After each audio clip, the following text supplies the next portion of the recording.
আজ থেকে প্রায় 7 দিন আগে একটা পোস্ট দিয়েছিলাম যে আমি ছেড়ে দিলাম আজ থেকে সবকিছু। হ্যাঁ, কেন ছাড়লাম, কি কারণেই বা ছাড়লাম, এটা অনেকেই প্রশ্ন করেছে এবং অনেকে আমাকে বলেছে তাও যে আর যাই কর, যে হোক তুই মানে কাজটা ছাড়িস না। আমার বন্ধু যারা, হ্যাঁ, আমার যারা বেস্ট ফ্রেন্ড, ওরা অনেকে বলেছে যে মানে এটা ছাড়তে হবে না আর কি। এই কাজগুলো যে আমি করছি এই নাস্তিক ইসলাম বিরোধীদের ব্যাপারে, তো তারা আমাকে রিকোয়েস্ট করেছে যে এগুলো ছাড়িস না।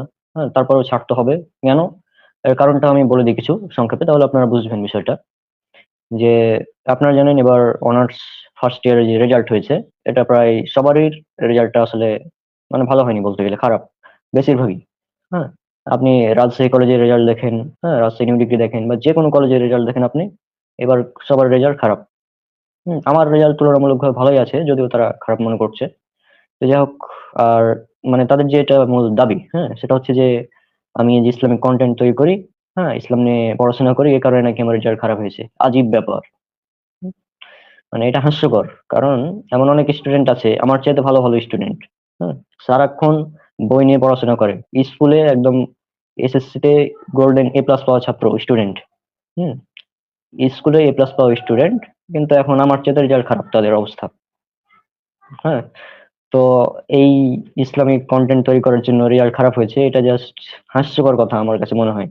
হ্যাঁ, তো যাই হোক, তারপরেও তাদের দাবি যেহেতু এটা, যে আমি ইসলামিক কন্টেন্ট তৈরি করি এই জন্য আর কি রেজাল্ট খারাপ হয়েছে, ঠিক আছে মেনে নিলাম, সমস্যা নেই, ছেড়ে দিলাম। কি প্রবলেম, আমার তো সমস্যা নেই কোনো, তাই না? আর একটা কথা, সেটা আপনারা দেখাই, তাহলে বুঝতে পারবেন বিষয়টা। হ্যাঁ, আপনারা দেখুন, এটা হচ্ছে আমার ইউটিউব চ্যানেল এবং ফেসবুক পেজ। সেটা আপনারা দেখতেই পাচ্ছেন। আর আমার এসব চ্যানেল এবং আমার পেজ যেটা দেখছেন, এই পেজের অ্যাক্সেস আমার টিম মেম্বার তাদেরকে দেওয়া হয়েছে, তাদেরকে দেওয়া আছে আর কি। তো যাই হোক, তারা দাওয়াতি কাজ কন্টিনিউ করবে। আমার যেগুলো আগের ভিডিও আছে সেগুলো আর কি কন্টিনিউ করবে। আর আপনারা জানেন আমার যে পেজ, আমার পেজে প্রায় 9,500 ফলোয়ার ছিল, কিন্তু বিদাতি, নাস্তিক, হিন্দু, খ্রিস্টান, ইসলাম বিরোধী, মুনাফিক, হ্যাঁ, এই যতগুলো ইসলাম বিরোধী চক্র আছে তারা আমার বিরুদ্ধে মানে রিপোর্ট মেরে মেরে মেরে এমন অবস্থা করেছে যে পেজটা গায়েব। এটা একটা কারণ। তো যাই হোক, তারপরে নতুন ভাবে পেজ খোলা হয়েছিল, ভাবলাম যে নতুন ভাবে কাজ কন্টিনিউ করব, কিন্তু বুঝতেই পারছেন হচ্ছে না। যাই হোক, যে যতটুকু আছে এগুলোই চলবে ইনশাল্লাহ। আর আমি তো একদম চলে যাচ্ছি বিষয়টা এমন না, মাঝে মাঝে আসবো। একদম যে অফ করে দিলাম সব, বিষয়টা এমন না। মাঝে মাঝে আমি আসবো ইনশাল্লাহ, যখন বেশি লাফালাফি করবে, তখন আমি এসে একটু যাক দিয়ে যাবো আর কি। তো এরপর এটা হচ্ছে আমাদের টিমের ইউটিউব চ্যানেল এবং ফেসবুক পেজ, সালাফি দাওয়া প্ল্যাটফর্ম।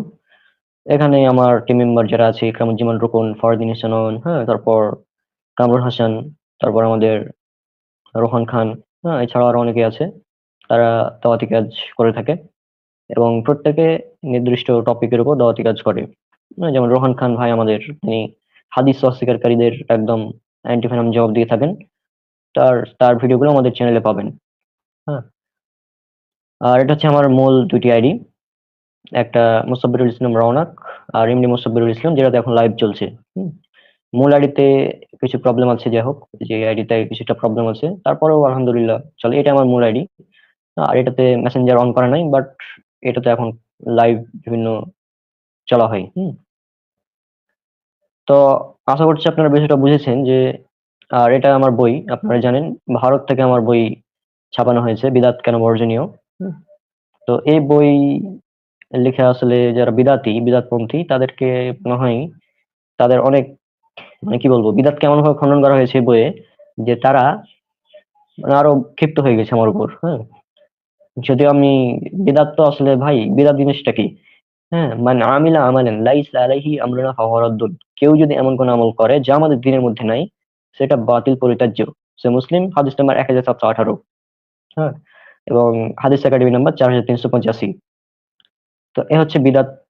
আর বিদাত সমাজে প্রচলিত বিদাতের বিরুদ্ধে কলম ধরার কারণে এখন আমার বিরুদ্ধে আমার ফ্যামিলির লোকজনও দাঁড়িয়ে গিয়েছে, এমন অবস্থা। হুম, তো যাই হোক, আপনারা আমার এই বইটি সংগ্রহ করবেন, ভারতে যারা আছেন তারা ভারত থেকে সংগ্রহ করে নেবেন। আর আমি ইনশাল্লাহ চেষ্টা করবো বাংলাদেশে প্রচার পাবলিশ করার জন্য। দেখি কবে হয়। আর এটা আমাদের ভারতের সুশিক্ষা পাবলিকেশন, তারা এটা পাবলিশ করেছে। তো আপনারা আমার এই বই মানে সংগ্রহ করে নেবেন।